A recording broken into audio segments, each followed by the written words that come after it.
शान पे सदके कोई धन है क्या तेरी धूल से बढ़ के तेरी धूप से रोशन।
प्यारे बच्चों, आप सबको 76वें स्वतंत्रता दिवस की हार्दिक बधाई और शुभकामनाएं। आज हम आज़ादी के 75 साल पूरे कर रहे हैं, तो आज का दिन बहुत ही ऐतिहासिक है। इस दिन को मनाने के लिए हम पूरे साल से आज़ादी का अमृत महोत्सव मना रहे हैं, जिसके अंतर्गत हमने स्वतंत्रता सेनानियों, स्वतंत्रता आंदोलनों के विषय पर ऐसे कंपटीशन, एक्लेमेशन प्रोग्राम्स वगैरह वगैरह किए। तो आज मैं आपको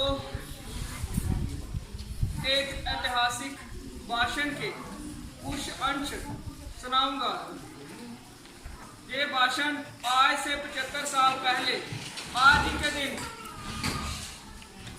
14 और 15 अगस्त 1947 की इंटरवीनिंग रात के 12 बजे पंडित जवाहरलाल नेहरू ने कॉन्स्टिट्यूएंट असेंबली में दिया था, और इस भाषण का नाम है ट्रिस्ट विद डेस्टिनी, भाग्य से सौदा।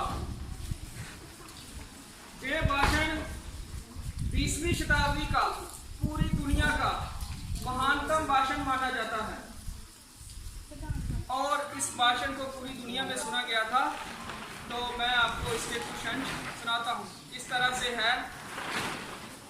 बहुत वर्ष पहले हमने भाग्य बदलने का प्रयास किया था, और आज अपनी प्रतिज्ञा पूरी करने जा रहे हैं।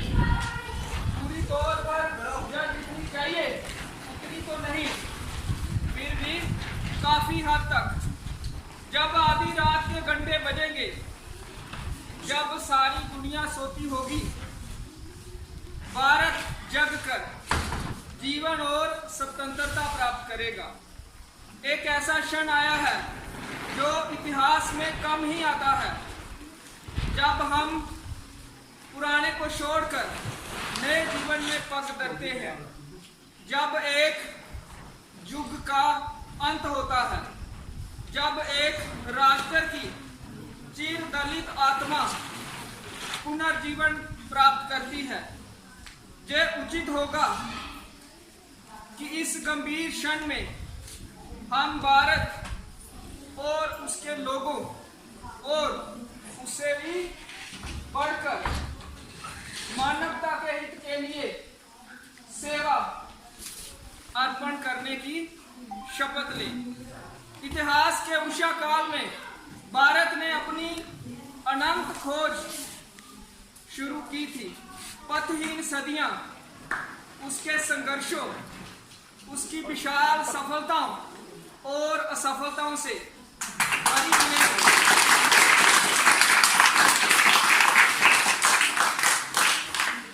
चाहे अच्छे दिन आए हों या बुरे, उसने इस खोज को अपनी आंखों से कभी ओझल नहीं होने दिया।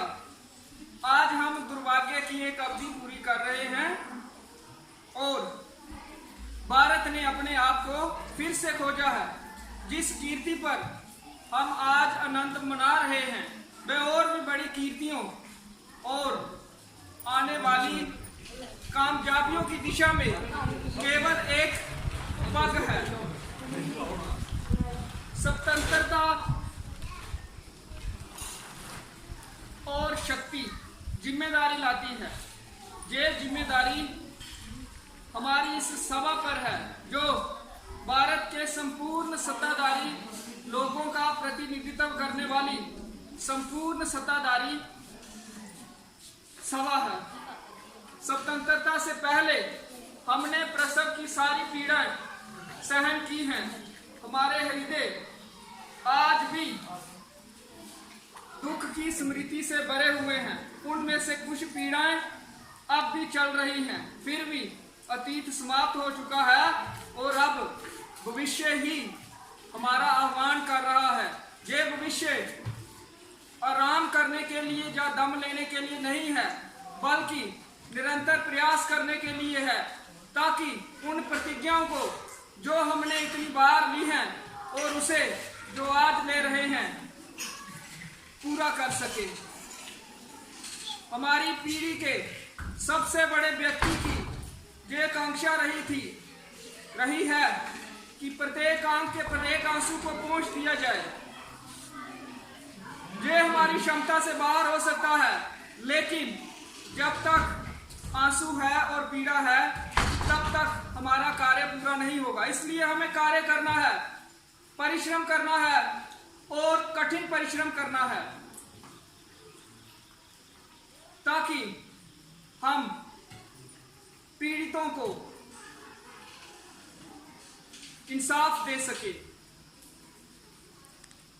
ताकि हम बीमारी, गरीबी, अज्ञानता और अवसर की विषमता को समाप्त कर सके।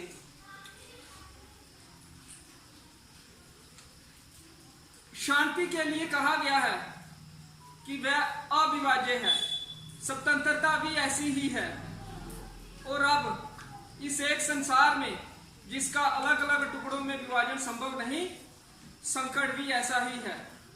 हम भारत के लोगों से, जिनके हम प्रतिनिधि हैं, अनुरोध करते हैं कि वे हमारा निश्चय और विश्वास के साथ दें। ये समय तुष और विनाशक आलोचना का नहीं है, असद्भावना और दूसरों पर आरोप प्रत्यारोप का समय भी नहीं है। हमें स्वतंत्र भारत की विशाल इमारत का निर्माण करना है, जिसमें सभी भारतवासी तरक्की कर सके, फल फूल सके। तो ये भाषण है ट्रिस्ट विद डेस्टिनी, भाग्य से सौदा। ये हमें कैटेगोरिकली बताता है कि उस समय भारत की क्या स्थिति थी, भारत की क्या उम्मीदें, आकांक्षाएं थी।